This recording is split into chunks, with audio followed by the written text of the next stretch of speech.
My name is Stella, and at 31 years old, I am the proud owner of a thriving cleaning company called Clean Life. Despite what some might think about cleaning work, I find great satisfaction in it. I started this business on my own 8 years ago, and it has now expanded to employ 80 staff members, boasting annual sales of over $5 million. However, my family, especially my younger brother, Arthur, sometimes view me simply as a janitor. Arthur is 23 and is currently studying medicine at a prestigious private state university, where the annual tuition is $85,000. For the past 3 years, I've been paying for all his educational expenses that his student loans don't cover, as our parents are not in a position to afford it. I've always wanted to support his dream of becoming a doctor. Reflecting on our childhood brings back vivid memories. I can still recall the moment I first held Arthur in the hospital waiting room when I was 10 years old. "Stella, this is your brother, Arthur," my mother whispered as I cautiously held him. The warmth of his tiny body is a sensation that remains with me to this day. "Please help take good care of Arthur," my father gently urged, instilling in me a lifelong sense of responsibility. Growing up, our parents worked hard to provide for us. My father at a local factory and my mother part-time at a grocery store. They endeavored tirelessly to shield us from hardship. After school, it was routine for me to look after Arthur, assist him with his homework, and prepare our snacks. Although we occasionally bickered, our bond as siblings was strong and loving. Arthur's ambition to pursue medicine was ignited one winter during his second grade when he fell critically ill with pneumonia. It wasn't just a cold as we first thought. It escalated quickly, leading to a frightening midnight rush to the emergency room. With both parents unable to leave work, I, then a high school student, skipped classes to be by his side. "Don't worry, I'm here with you," I reassured him as he lay struggling, hooked up to an IV and an oxygen mask. During his hospital stay, we shared a room with other patients, where I would often stay overnight to care for him. "This girl really takes good care of her brother," remarked an elderly lady in the room to a nurse. Arthur's admiration for the medical profession grew during this time, particularly after witnessing Dr. Vincent, a compassionate and skilled doctor, manage emergencies with calm and proficiency. On the day Arthur was discharged, inspired by Dr. Vincent's dedication, he expressed his determination to become a doctor. Dr. Vincent smiled warmly and encouraged him. "Then you'll need to study hard and always remember to be kind." Arthur looked at me and added, "Yes, I'll do my best while learning from my sister." As we left the hospital, Arthur glanced back at the ward and promised, "Stella, I promise I will become a doctor and help those in need." His resolve and the sparkle in his eyes were clearer than ever. That challenging experience not only shaped Arthur's career aspirations, but also strengthened our sibling bond, reminding us of the enduring support and care we have for each other. After high school, I started working part-time in the cleaning industry to support our household and save a bit for my own future educational needs. Initially, I felt a bit embarrassed about the job, but I quickly learned that cleaning involves meticulous, often unseen efforts and distinct skills. My first gig was at a small local clinic. I would arrive early in the morning to polish the waiting room floors, wipe down the windows, and scrub the toilets. One day, the clinic director expressed his gratitude, saying, "Thanks to you, Miss Stella, our patients can receive their treatments in a comfortable environment." His words significantly shifted my view of cleaning. Another memorable compliment came from a patient who remarked, "The place looks brand new after you clean it up, Stella." These affirmations of my hard work are something I still hold dear. After graduating, I secured a position with a large building maintenance company. I was drawn to the role because I believed in the underlying principle that cleaning supports people's everyday lives. During my time there, I learned various cleaning techniques and management skills. By my second year, I was managing the cleaning of a large commercial facility, overseeing a team of over 250 staff members. The work was intense, starting before dawn and often extending late into the night. I occasionally covered multiple shifts, including late and early ones, and worked extensive overtime to fill in for absent staff.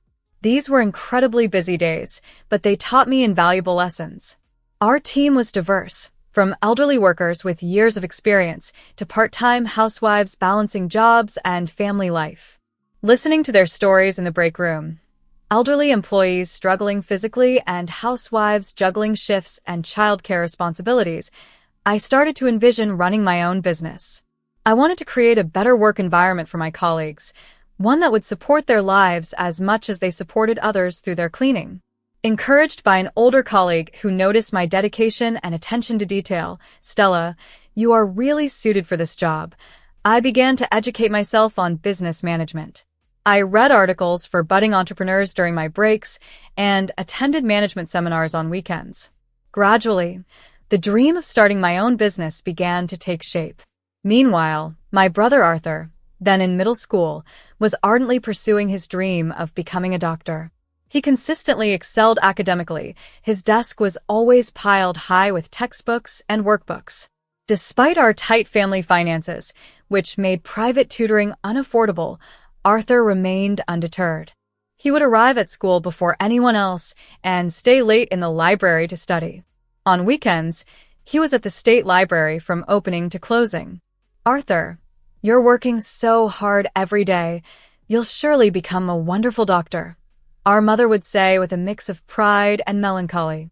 During his high school entrance exams, Arthur aimed for a school known for its high academic standards.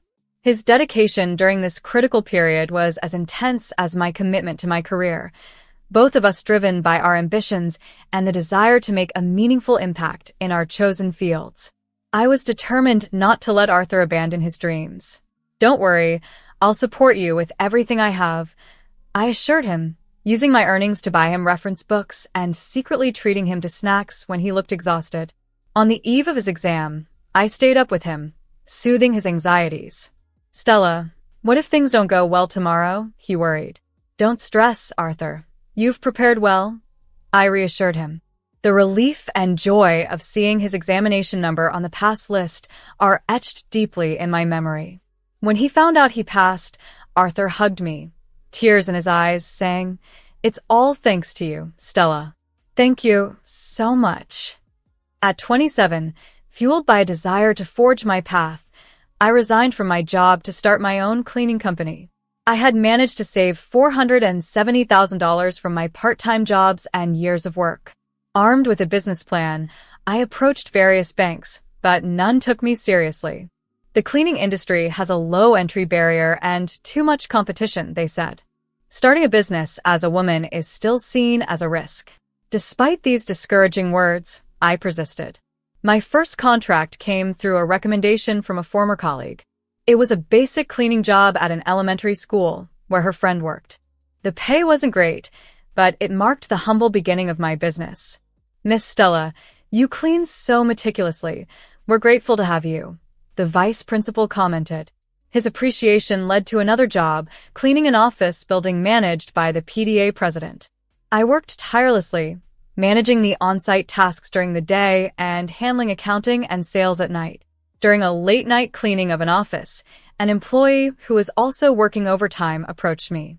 "Miss Stella, it must be tough working so late every day," he noted.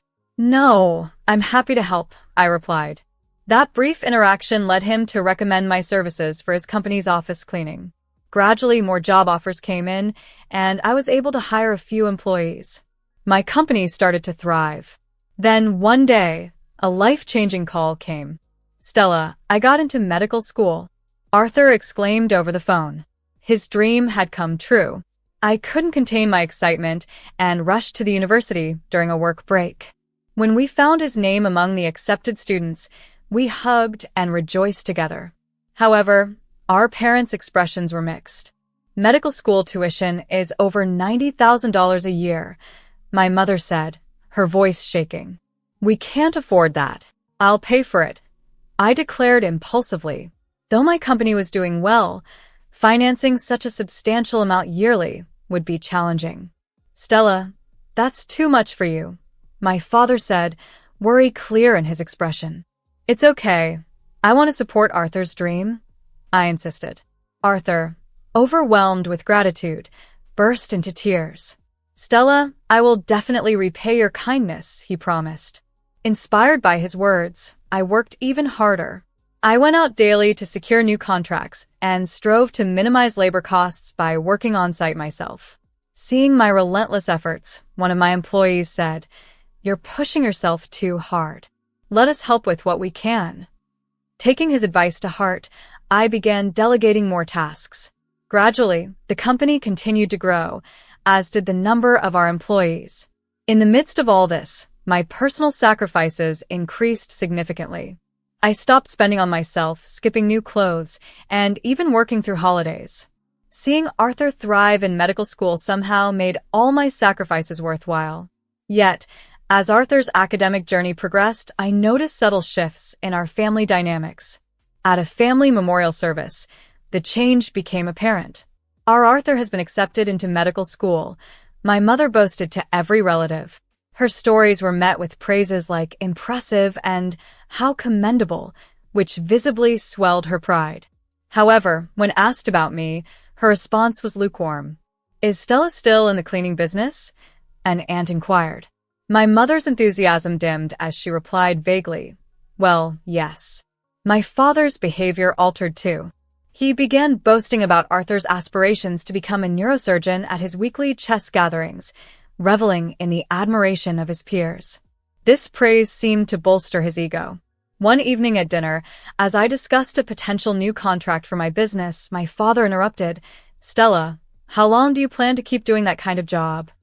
My mother added, "Right, Arthur's classmate might introduce him to a medical office job. It's much better than cleaning." Their words, reducing my career to just cleaning, stung deeply. As Arthur excelled in medical school, our parents' pride escalated.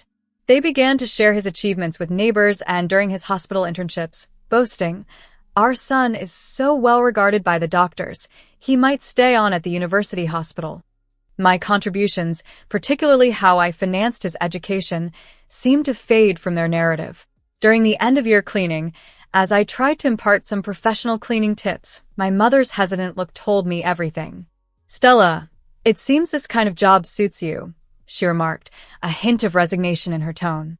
My father even started planning his retirement around Arthur's anticipated earnings, speculating, "Once Arthur becomes a doctor and works at a big hospital, he'll easily make over $320,000 a year."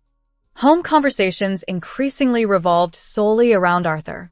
I felt as if my existence was slowly being erased. At family gatherings, discussions about my business were swiftly overshadowed by updates about Arthur. "Stella is managing," my mother would say briefly, quickly shifting to, "But Arthur?" A turning point came at a neighborhood Christmas party. "Your son is in medical school? That's really impressive," a neighbor commented. My mother responded with evident pride, "Yes, perhaps it's a result of our upbringing. We've inspired him to pursue a dream in healthcare." I was taken aback by her words, feeling as though my daily efforts and financial sacrifices had been completely overlooked. Frustrated and feeling undervalued, I decided it was best to distance myself from my family home. This decision allowed me to maintain a relationship with them without the constant overshadowing of my contributions. However, a significant event soon disrupted our family dynamic further. It was during the autumn of Arthur's senior year that he began dating a fellow medical student, Maya. She was the talented and beloved only daughter of a family that owned one of the top general hospitals in Boston. Arthur was enamored. "Maya is amazing, but I'd like to know more about her. Can you introduce me sometime?" I asked him during a call. Yeah, sure, but it's exam period now, so maybe later," he replied. This promise repeated over the years, yet I never got the chance to meet Maya. Initially, I wasn't too concerned, understanding the hectic nature of medical school life. Though work kept me occupied, an unsettling feeling began to creep in regarding my brother, Arthur, and his relationship with Maya. One evening, while heading home from a long day, I unexpectedly caught sight of Arthur and Maya chatting animatedly in front of a high-end restaurant. Just as I was about to approach them and say hello, Arthur's demeanor abruptly changed. He quickly ushered Maya inside, deliberately ignoring my presence. Confused and hurt, I couldn't understand why my brother seemed to be avoiding me. Then came the disconcerting phone call from my mother about our upcoming family Christmas party, an event steeped in tradition and one I had never missed. Her voice was heavy with hesitation. "Maybe it's better if you don't come this year," she suggested. Shocked, I struggled to comprehend her words. The Christmas party had always been a time of joy for us. My mother's homemade cakes, my father's dress as Santa Claus, and the special moments of sharing handmade gifts with Arthur. It was more than a celebration. It was a reaffirmation of our family bonds. "What do you mean?" I asked, trying to mask the hurt in my voice.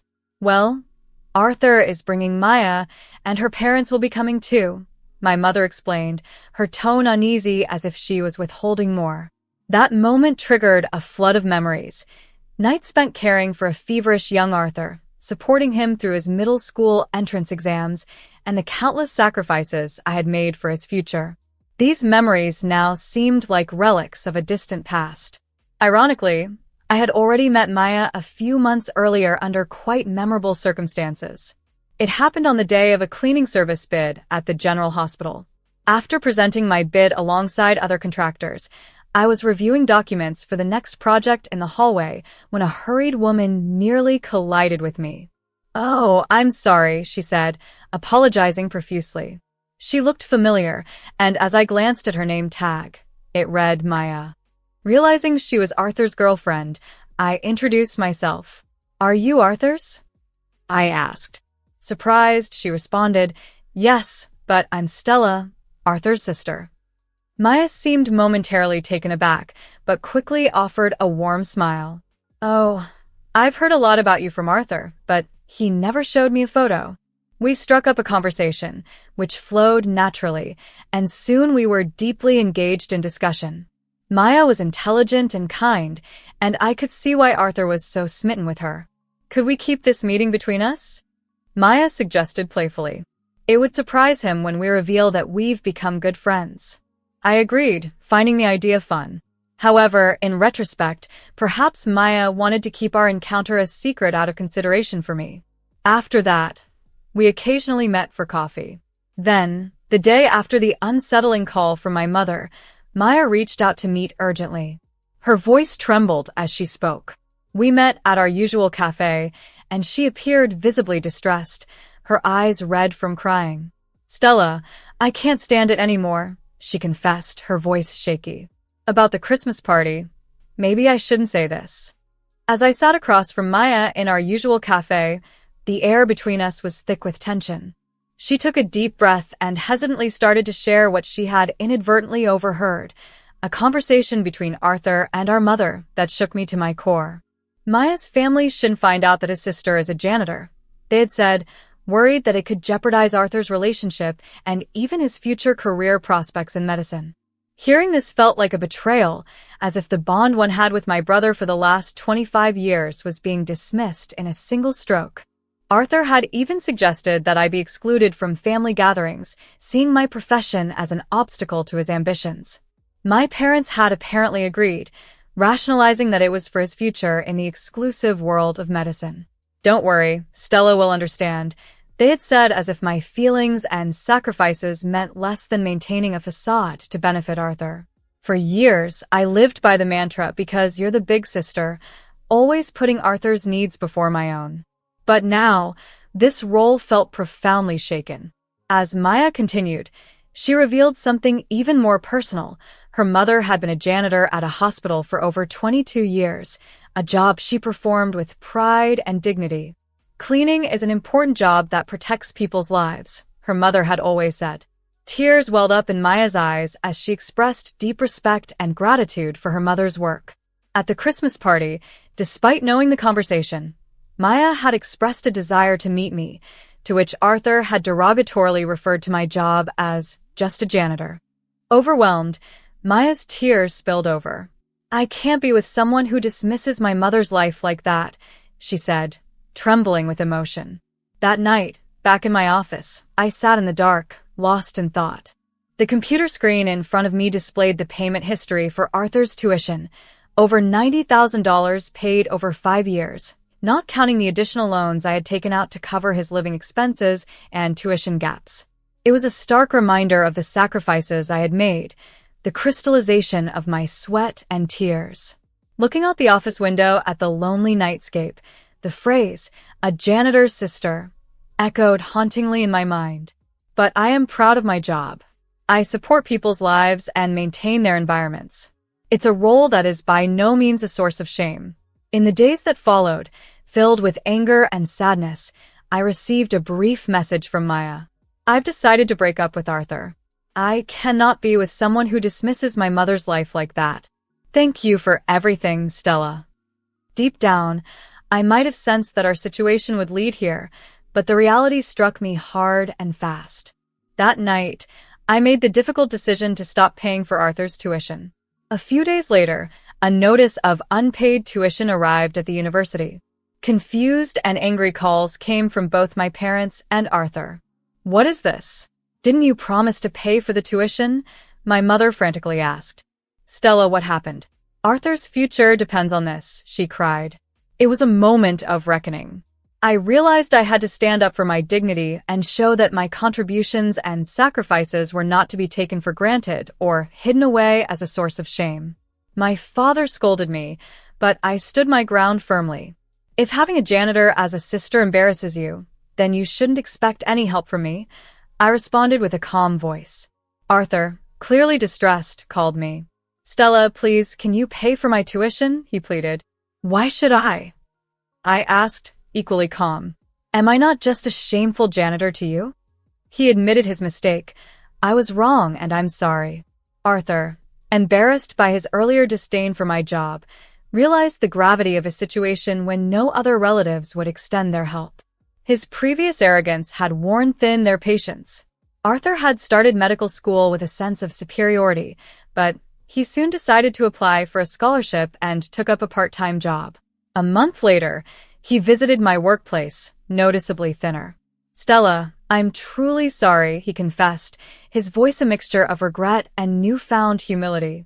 "I've applied for a scholarship and started working part-time. I'll continue my studies independently." He then spoke of Maya, who helped him see the honor in janitorial work, changing his view entirely. "Anyone who fails to see the value in your job shouldn't be a doctor," he admitted. I listened quietly, impressed but reserved. "Your company is truly impressive," he remarked, his tone sincere. "I didn't realize it before, but I am genuinely sorry. I thought being in medical school made me better than others." His voice was free of its former arrogance. After a thoughtful pause, I told him, "From now on, you must stand on your own, but if you're really in trouble, you can still turn to me." Arthur nodded, his eyes wet with gratitude. "Thank you, but I'll try to manage by myself as much as possible. That's how I can truly apologize to you." Months passed, and Arthur truly changed. He worked weekends at a local clinic and tutored on weekday evenings. Occasionally, he visited to share his experiences in medical school and his dreams of opening a community clinic, one not for the wealthy, but a place where everyone could feel welcomed and safe. His eyes no longer held vanity, only a firm resolve. From time to time, my mother would call, her voice heavy with regret, apologizing for past hurts. My father wrote letters expressing pride in my resilience and their mistake in judging me. "If you can forgive us, let's be a family again," he wrote. I haven't responded yet. I need time, but I believe that one day we might reconcile. A year later, Arthur began an internship at a local clinic, coincidentally one that my company was contracted to clean. "Dr. Arthur really understands the patient's feelings," a nurse remarked. He engaged warmly with the janitors and empathized deeply with his patients. Our sibling relationship strengthened, no longer based on pretense, but on a genuine understanding of each other. Arthur had come to recognize the true value of cleaning work. It wasn't just about cleaning. It was about supporting people's health and peace of mind, a job to be carried out with pride.